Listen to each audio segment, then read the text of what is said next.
Patel. I was actually supposed to have an appointment with her on May 29th, but our insurance hadn't come through yet. So I didn't want to do that because the self-pay amount was $760, and I was like, that's steep.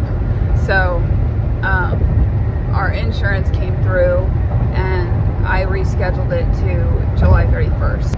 I'm gonna go see what she says. I have my little packet of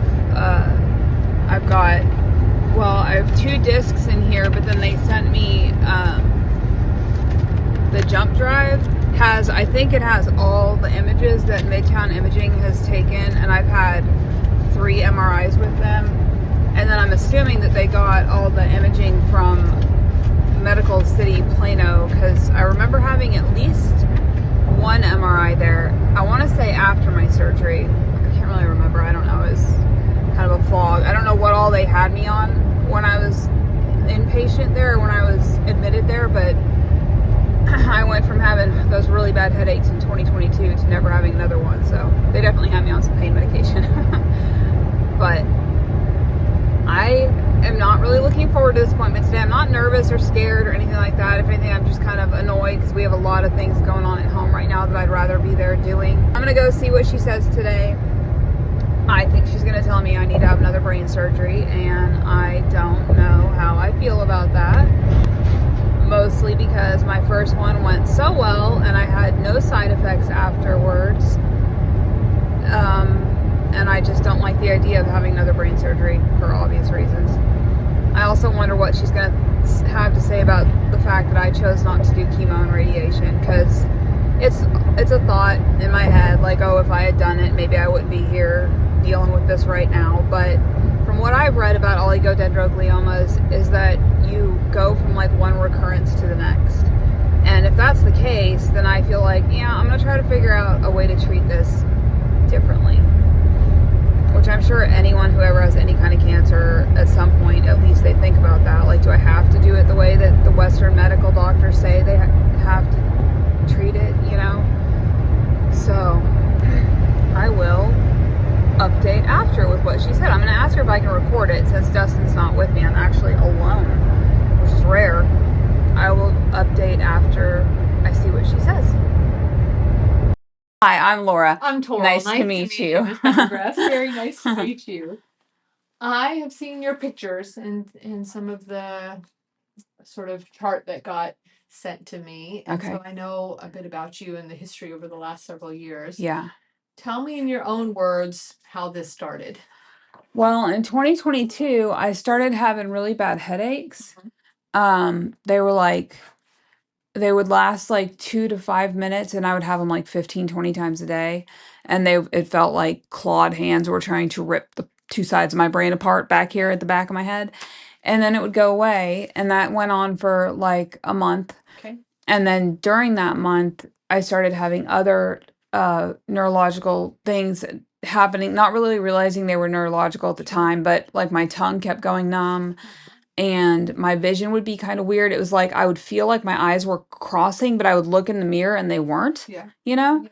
And then the thing that made me realize I think I need to see somebody specifically about my head was because I would be walking, and the third time it happened, I was walking into a Walmart with my 2 youngest kids, and I'm walking, and I already had a cart that I'd gotten in the parking lot, and my right leg wouldn't go forward. So I was having to pick it up and like shuffle it, you know, and I had these shoes on, and I went like this, and this one went flying. Yeah. And I was like, something's wrong, wrong you know? Yeah. So, yeah. So then what happened? So I went and saw Dr. Sami Reddy on April 25th first. I think it was a Monday. And had a consultation with her. She scheduled me for the MRI on the 29th at Midtown Imaging.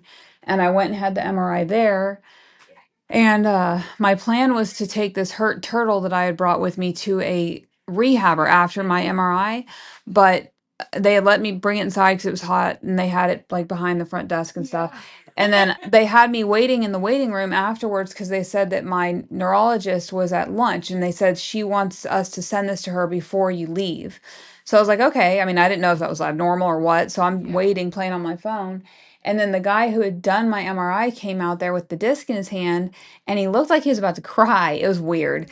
And I was like, hey, and he handed me the disc and he goes, you need to go directly to the nearest ER. And I was like, oh, okay. And they can't tell you anything. And I was kind of standing there and and then he hugged me. And I was like, oh, this isn't good. So I went to Plano Medical City because my parents live like 5 minutes from there and we've got kids. And I thought, I have a feeling they might admit me. I don't know what's going on, but what happened to the turtle? The girl at Midtown Imaging said, I will take care of the turtle. I said, what are you going to do with it? Yeah. And I said, because I have it already, like I've already talked to them, hook up and whatever. She said, I'll figure it out. No. I called them back at like, and she said, we're open till 11 tonight, so you can always come back and get it. What makes me mad about that is I'm like, you knew I was going to be admitted. Yes, right.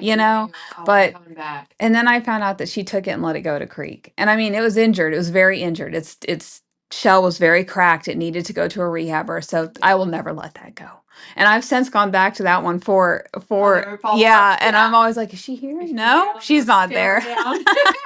So you got Medical City Plano. Yeah. And then when I parked, I was telling the nurse that this just dawned on me this year after the MRI in March this year, I had some symptoms that I absolutely think were because of the MRI. And they lasted for weeks. And it had to be the MRI. But so this didn't dawn on me until all that happened. When I parked at Plano Medical City, it's like a 2-minute walk from the parking lot to the front of the hospital or into the ER entrance. It took me like 10 minutes. Why did I do that? To get there because I could not walk. Interesting. And I've never had that much trouble walking in my life since. Never once in my life ever. Yeah. I had to keep sitting down on the curb. At one point, I was like setting myself like this, just trying to go because it was like my legs were jelly. It was very strange.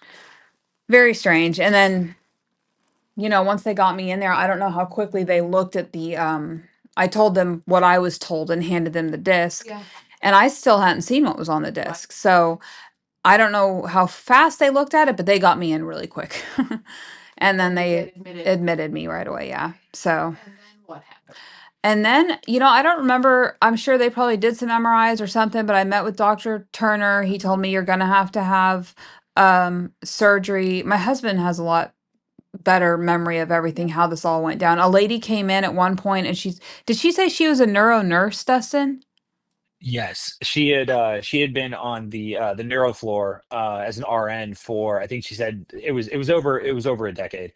Okay. And she's like, I have my boxes that I tick, and you do not tick any of my boxes. By all medical standards, you should not be alive right now. Okay. They were very surprised that I wasn't having seizures because of the size of it.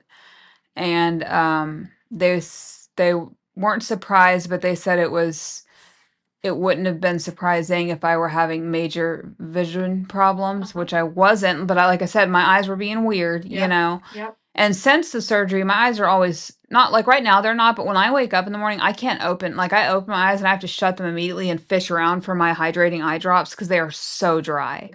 So dry. So you have surgery with Dr. Turner, Mm-hmm. and then what? I had surgery with Dr. Turner, and I mean, the surgery went well. I didn't have any symptoms or anything, which is why I'm nervous at the thought of potentially having another one, just because I feel like, do I really want to try my luck at this again, Yeah. I don't want to call it luck, but it went really well. The only thing that I had was a little bit of stuttering for a few weeks, and that went away. And I did my follow-ups with him, like having the staples removed. When he called with final pathology, I didn't go see the oncologist because I was waiting for final pathology. He told me the final pathology, I don't remember now because it's been 3 years, but I want to say he said it takes like 2 weeks. Yep. It took a month. I had the surgery on May 4th. Actually, no, so it took like close to 2 months because he called me on June 30th. Okay. With final pathology. And what was the final path? Final pathology, he said that it was a level, whatever's not bad. What are the levels? 2 and then 3 is bad, or what? 4 is bad. 4 Right, is 2, bad. 3 are in the middle. Okay, well, he said it was whichever one is like, I know you guys don't use malignant and benign, but whichever one was benign, for the majority of my life. He said I had probably had it since at least adolescence and that it was slow growing and it was the not bad kind. But then he said towards the end, it was started to grow faster and it was becoming the kind that you don't want it to be. Okay. And then he said that it will come back. He did tell me that.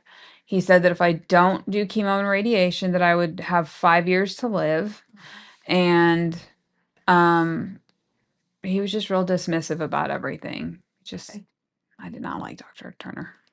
But and it's not even like I chose not to do chemo and radiation because I just don't have any peace about it. I've seen so many of my family members do it and I've seen how sick they've gotten. I've seen my mother's mom had leukemia and she died from the complications of pneumonia that she had because her immune system was so weak that she couldn't fight the pneumonia.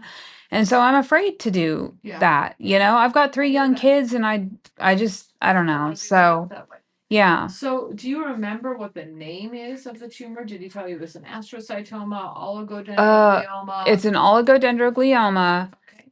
I want to say astrocytoma. Can it be both? No. No. Okay. So it is an oligodendroglioma. Oligodendroglioma. Mm-hmm. And you have had no chemo, no radiation. No. Who's been following you this time? Nobody really. I mean, I called Dr. Sami Reddy when I wanted to do an MRI. Okay. So I mean, we didn't have insurance until less than a month ago. So or like a month ago. So and I didn't have insurance when this all happened, which I think was part of Dr. Turner's frustration with me. But I'm like, I'm sorry. I mean, Right. we don't go to the doctor unless we absolutely must. We tend to let our immune systems do their work, you know, and so we don't keep insurance. Now we have insurance and we will forever because the whole family has it, and that's good. I mean, it's nice to have, it's just very expensive. Yeah. So he kept telling me you have to get insurance because I don't know if he said they won't take you. Leon, he said, I don't know if they'll see you without insurance, you know. And I went on the marketplace and looked and everything, but then I decided not to do chemo and radiation. So And so every now and then you get an MRI when you want to with Dr. Sami Reddy, but otherwise there hasn't been any routine follow-up. right. Okay. Yeah. Are you having headaches? Just normal. Okay. You know, not often. They're usually stress related, I feel like. Any seizures? No. And did anything prompt this most recent MRI, or just you got insurance, or was there an event? No, so like 18-ish months ago, I started to have more frequent headaches and I've had a few, more than a few of these dizzy spells that are definitely not normal. And I knew that because I had a couple of those before, after my surgery. Mm-hmm.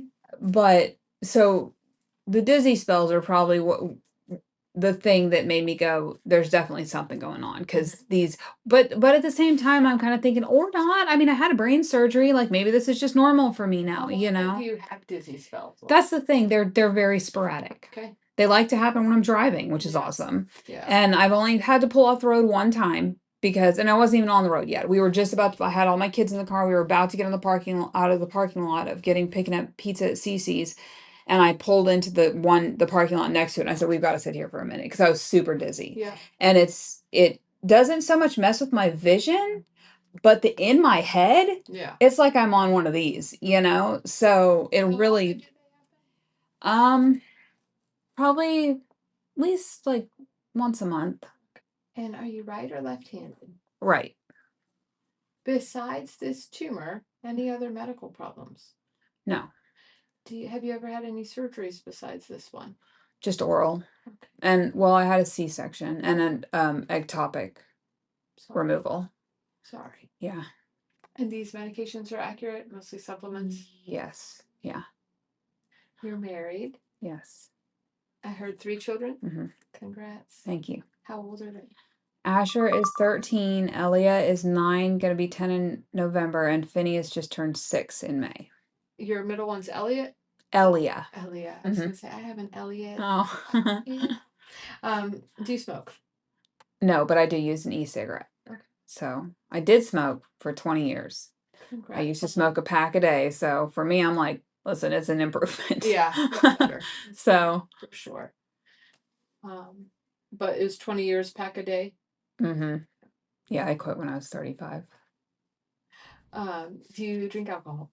No. I'll have a glass of wine every once in a while, but when I say every once in a while, it's like maybe once every 3 months. Like Got it's it. not all. And when I say a glass, it's like 4 ounces. I don't even go like for a full 8. It's just Understood. a little. No drugs. No, And are you working outside the home? no. Are you raising the kids? Yes, and we do work from home. Okay. So we're selling metal buildings. Let me examine you, and then I'm going to show Okay. you these pictures of your brain. Okay. You take a look at. You can put those down. Okay. Look at your incision. Was this a headband type incision Mhm. from ear to ear? Yeah. It doesn't fully go all the way over to it stops like right about here on this side because the tumor was on the front left. So shorted it on the right. Okay. Good deal. Okay. All right. Let me show you these pictures, Laura, of your Okay. brain. So this is the MRI that you had in April of 2022, and it's opposite. This is the right side of your brain. This is the left side of your brain. Okay. And here in the left frontal lobe is the tumor. Okay. And this is what Dr. Turner would have focused on in terms of removal. If we fast forward from April to October, about 6 months later, you can see that there's been a surgery in that area. This is a resection cavity. And importantly, the brain around it all looks quite healthy. I don't see any signs of obvious tumor growth in this area. So that's a good looking scan for 6 months out from surgery. If we fast forward then from this scan in October of 2022 to the next scan that you had, which was in March of 2025, so 4 months ago, what you see is that there's new areas of growth, these little nodules, around the prior tumor cavity. Okay. And there's this area here and this area here that are all suspicious for new tumor growth. Okay. And it's not huge like it was 3 years ago, and that's why I don't think it's causing you very many symptoms. But it is clearly different than the scan from October of 2022. And this is almost certainly new growth of the oligodendroglioma, which is the typical behavior of this kind of tumor. Now, this is early, and this is not big, and this has a lot of treatment options, Laura, to stabilize this. Okay. The first sort of treatment for any glioma like this in the brain is surgery to normalize the scan. That's what you had here. The reason that Dr. Turner told you that this thing is going to come back is that these tumors have 2 phases, what you can see on the MRI, and then microscopic tumor cells in the normal brain, often along the margins. And those microscopic tumor cells are embedded with normal brain, so you can't just take that brain out because that brain is otherwise normal. But that's why the tumors come back, because those microscopic cells will eventually start to grow and form discrete tumor balls. And that's what's happening here. Now, in terms of treatment, once you get a recurrence like this, you can go for broke and do the most aggressive option, which is do surgery again, clean out all these areas of new growth, and then follow that up with chemotherapy or radiation. Or you can say, I'm not really interested in more surgery right now and what that recovery looks like, and I want to just go to chemoradiation now. What the mistake here would be is doing only surgery and then sitting Not tight doing again. chemoradiation. Because you can see how that works. And there's no reason to believe that the exact same thing wouldn't happen again. That you do surgery, you make the scan look good, and then 2 years down the line, you're behind the 8 ball again. Because you didn't address the microscopic disease when it was minimal. In the last 3 years, there's been an important clinical trial published that showed that you can take a targeted medication, a targeted inhibitor for oligodendrogliomas. And it's not like a traditional chemotherapy where it affects your whole body and makes you sick. It's very specific to this tumor and the mutation that this tumor holds. And that medication was tested widely in a big phase 3 randomized blinded clinical trial, And the results were so good, they stopped the trial early and published the results in the New England Journal of Medicine. Okay. And so what's available now for this tumor is different than what was there 3 years ago. Okay. And it's possible that if you meet with an oncologist, they may tell you, Laura, you don't have to do traditional chemoradiation, that you can do this targeted inhibitor. Okay. And that might be a nice middle ground between really aggressive chemoradiation on one side, surgery on the other side, both of which will have an impact on your quality of life, at least in the short term, and instead do this inhibitor. And that's a reasonable... Without surgery? Potentially. Oh, okay. It's a reasonable thing to consider. Okay. Surgery, I think, could close... I'm a surgeon, obviously, Laura, Right. and you know that. Surgery could clean up these areas, and you can see these areas of disease better on this other sequence called a flare sequence. And so it would be cleaning up this, cleaning up this, and cleaning up this. And I think that surgery would go well, and you would not have any... Side effects. That's my biggest Yeah. fear. Well, When he you'll told have- my husband the potential side effects, then I had none. Now I'm here again and I'm going, Yeah. what if I have all those side effects Anytime this you have time? surgery on this part of the brain, you have to worry about speech and you have to worry about motor function. Right. But I think that the likelihood that you would have long-term, i.e. past 3 months, Okay. significant issues with speech or motor are low. Okay. In the first 3 months, yeah, you may have to rehab that up a little bit. But long-term, I wouldn't expect for this location for that to be a problem, with or without surgery. Okay. And if you, what I think is a reasonable next step for you is meet with a neuro-oncologist, an oncologist, and Okay. say, do you think I'm a good candidate for just the inhibitor, no surgery? Okay. If they say yes, if they think that they could control this, shrink this with just that medication, that might be a reasonable, ideal choice in an otherwise busy life where you're starting a business and you have kids. Yeah. If they say, no, Laura, we really need that scan to look good again and all of this bulky stuff to be gone, and then we'll put you on the inhibitor, Yeah. that's okay. And I think that you can do that safely Okay. and that you'll do well with that surgery. Okay. Okay. Okay. All right.